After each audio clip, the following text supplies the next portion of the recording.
दोस्तों नमस्कार। आज के दिन की तीन खास बातें हैं। पहली बात तो आज राष्ट्रीय डॉक्टर दिवस है, दूसरा आज चार्टेड अकाउंटेंट दिवस भी है और तीसरा सबसे मुख्य आज है विश्व चुटकुला दिवस यानी कि इंटरनेशनल जोक डे।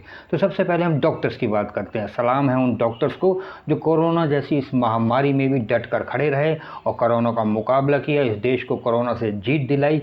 और न केवल डॉक्टर बल्कि नर्सिस स्टाफ भी हो या मेडिकल एजेंसी से जुड़ा और भी कोई स्टाफ हो और एम्बुलेंस चलाने वाला ड्राइवर तक की हो, जो तत्परता उन्होंने दिखाई है, उनके जज्बे को मैं सलाम करता हूँ। हालांकि प्रधानमंत्री नरेंद्र मोदी जी ने सुबह ही सभी डॉक्टर्स को बधाई दे दी है और क्योंकि मैं हरियाणा से हूँ तो यहाँ के मुख्यमंत्री मनोहर लाल खट्टर ने भी अपने प्रदेश के डॉक्टर्स को बधाई दी है, तो मेरा भी फ़र्ज़ बनता था कि मैं भी बधाई दूँ। और दूसरा आज है चार्टेड अकाउंटेंट दिवस। नोटबंदी के समय जो तत्परता उन्होंने दिखाई थी और जो जुनून उन्होंने दिखाया था काम करने का, ऐसे सभी चार्टर्ड अकाउंटेंट्स को मेरा दिल से सलाम है। तो हम आज बात करते हैं नंबर 3 खास यानी कि विश्व चुटकुला दिवस। वैसे तो मैं हरियाणा का हूँ दोस्तों, इस चुटकुले की मेरे लिए कोई खास वैल्यू नहीं है इस दिन की मेरे लिए, क्योंकि हरियाणा के लोग तो वैसे हास्य से परिपूर्ण रहते हैं। सारा दिन हंसना, मुस्कुराना, गुनगुनाना और चेहरे पर स्माइल रखना। फिर भी चलो अब हास्य दिवस बना है तो उसका कुछ फ़ायदा उठा लेते हैं। तो चलो आज शुरुआत चुटकुले से ही करते हैं। मुझे हरियाणा के नस नस में ही चुटकुले भरे हैं, एक हास्य भरा हुआ। कहा तो ये भी जाता है कि हरियाणा के किसी बंदे को अगर आप कट मारोगे तो वहाँ से खून निकलने की बजाय हास्य रस निकलेगा। खैर ये तो एक मजाक की बात थी, सीरियसली ऐसा कर मत लेना।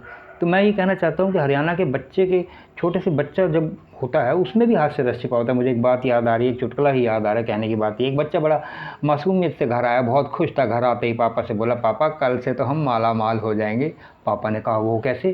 बोले पापा मैथ के टीचर आज बता रहे थे क्लास में कि कल तुम्हें पैसों के रुपए बनाना सिखाऊंगा। तो देखा आपने, हरियाणा के लोग तो शिक्षा में भी चुटकुले सुन लेते हैं।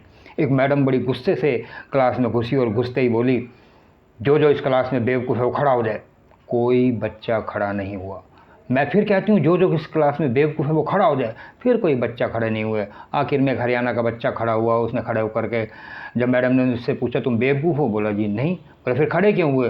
बोला मैडम इस क्लास में आप अकेले खड़े थे ना, बड़ी अजीब सी लग रही थी, तो इसलिए मैंने सोचा आपके साथ देने के लिए मैं भी खड़ा हो जाता हूँ। तो ये भी एक हास्य रस है जो क्लासरूम में बच्चों को, हरियाणा के बच्चों को मिल जाता है। बच्चे जब बड़े होते हैं उनकी दोस्ती गहरी होने लगती है। मुझे याद आ रहा है, एक दोस्त अपने दोस्त के पास पहुँचा और बोला, ये ले मेरी शादी का कार्ड। बोला शादी कर रहा है? बोला हाँ किससे? बोला मेरी और मेरी गर्लफ्रेंड, हम दोनों की शादी तय हुई। बोला बहुत खुशी की बात है यार, बधाई हो। कब है तेरी शादी? तो दोस्त ने बड़ी मासूमियत से जवाब दिया, मेरी शादी तो 28 जून की है, लेकिन मेरी गर्लफ्रेंड की शादी 6 जुलाई की है। तो देखा आपने।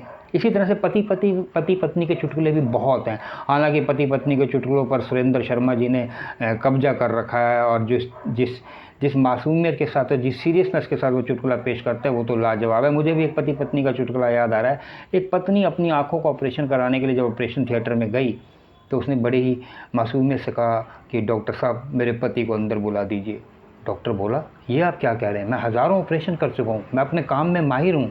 तुम्हें क्या मेरे कारीगरी पर कुछ शक है? मेरी कला पर कुछ शक है? मेरी डॉक्टरी पर कुछ शक है? या मेरे कैरेक्टर पर तुम शक करती हो? तो वो औरत बड़ी मासूमियत से बोली, नहीं डॉक्टर साहब, जब आप मुझे ऑपरेशन थिएटर में ला रहे थे ना, तो मैंने देखा मेरे पति बाहर किसी महिला से बात कर रहे हैं। एक्चुअली में मुझे उनके कैरेक्टर पर थोड़ा शक है। तो इस तरह का हास्य भी पति पत्नी के बीच में चलता है।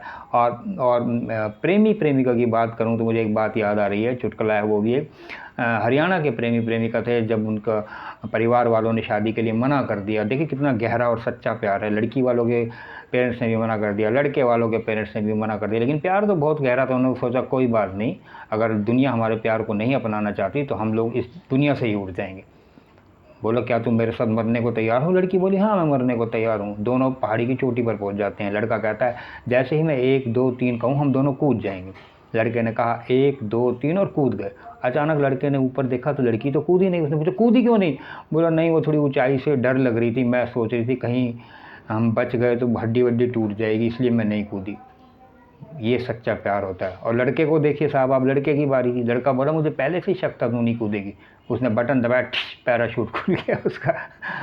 तो ना वो सच्चा प्यार आजकल के ज़माने का कैसा होता है हम सब ने देख ही लिया। जब हरियाणा के प्यार की बात चली है, हरियाणा की दोस्ती की बात चली है, हरियाणा के बच्चों की बात चली है, तो हरियाणा का ताऊ कैसे पीछे रह सकता है? एक ताऊ हॉस्पिटल में पहुंचा और बोला मुझे कुछ सांस की प्रॉब्लम है। तो लेडी डॉक्टर जो थी उन्होंने कहा ज़ोर से सांस लीजिए। ताऊ ने ज़ोर से सांस लिया। बोले और ज़ोर से सांस लीजिए। ताऊ ने और ज़ोर से सांस लिया।